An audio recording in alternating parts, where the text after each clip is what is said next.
Hello दोस्तों, आज मैं आपको जो कहानी सुनाने जा रही हूँ वो कहानी है एक भूतिया हवेली की। तो चलिए दोस्तों, देखते हैं भूतिया हवेली की कहानी।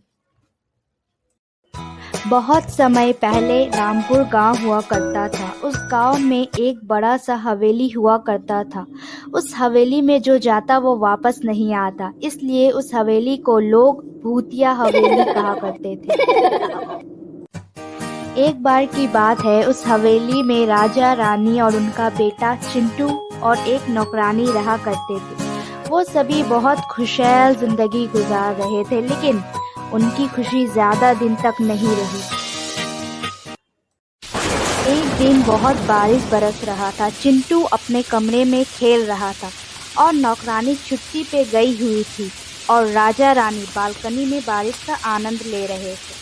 तभी अचानक जोर की बिजली उनके बालकनी पे जा गिरी और दोनों ही जल के राख हो गए। अगले ही दिन नौकरानी हवेली पे आती है और देखती है कि चिंटू रो रहा है और राजा रानी का पता नहीं। फिर नौकरानी बोलती है, राजा जी, रानी जी, आप कहाँ हैं?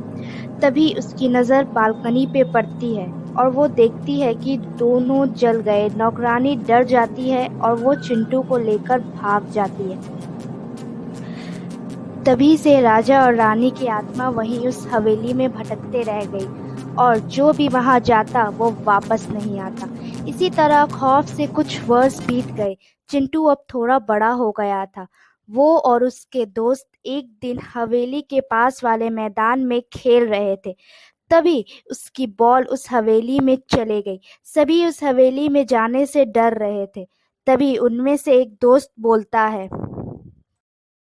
चिंटू, तुम जाओ बॉल लाने, वरना उस बॉल के पैसे दो। चिंटू तो बहुत गरीब था, वो करता तो क्या करता।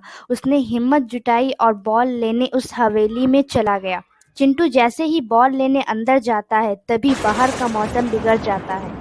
बाहर खड़े दोस्त डर के मारे अपने अपने घर चले जाते हैं, मगर चिंटू ने हिम्मत नहीं तोड़ी और वो बॉल खोजने लग जाता है। उसकी बॉल वही बालकनी पे जा गिरती है जहां राजा और रानी मरे थे। वो उस बालकनी की ओर धीरे धीरे बढ़ता है। तभी उसे बॉल मिल जाता है। वो भागे भागे हवेली से बाहर निकल ही रहा था, तभी वो दोनों की आत्मा वहां आ जाती है। चिंटू बहुत घबरा जाता है और कहने लग जाता है, मुझे छोड़ दो, बचाओ बचाओ, कोई है, मुझे बचाओ, ये दोनों मुझे मार देंगे।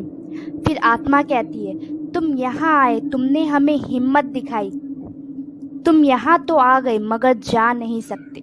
जिस तरह हमारी मौत जल के हुई, उसी तरह तुम्हें भी मौत की घाट उतार देंगे। फिर चिंटू कहता है, मैं बहुत गरीब हूँ, मैं अनाथ हूँ, मेरी एक ही दीदी है जो मेरा ख्याल रखती है और वो मेरे घर में इंतज़ार कर रही है। मुझे जाने दो, मैं आइंदा इस हवेली में कभी नहीं आऊँगा, कृपया करके मुझे छोड़ दो। फिर आत्मा कहती है, नहीं, बिल्कुल नहीं, जितना गिड़गिड़ाना है गिड़गिड़ाओ। वो आत्मा उस बेचारे बच्चे चिंटू को मारने ही जाती है। तभी उस आत्माओं की नज़र चिंटू के लॉकेट में पड़ती है।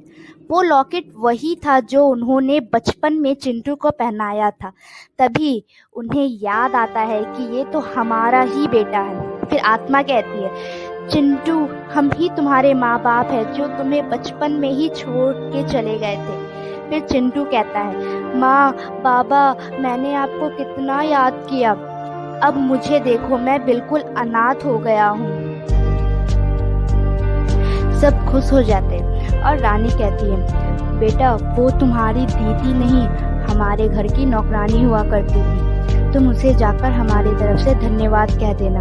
फिर उनका बेटा चिंटू उन दोनों का अंतिम संस्कार कर देता है और चिंटू अपनी दीदी के साथ खुशी खुशी उस हवेली में रहने लग जाते हैं। तो दोस्तों, कैसा लगा आपको ये भूतिया हवेली की कहानी? अगर अच्छा लगा हो तो लाइक, शेयर और हमारे चैनल को सब्सक्राइब करना बिल्कुल ना भूलें। मिलते हैं इसी तरह मज़ेदार कहानी में, तब तक के लिए हम आपसे अलविदा लेते हैं।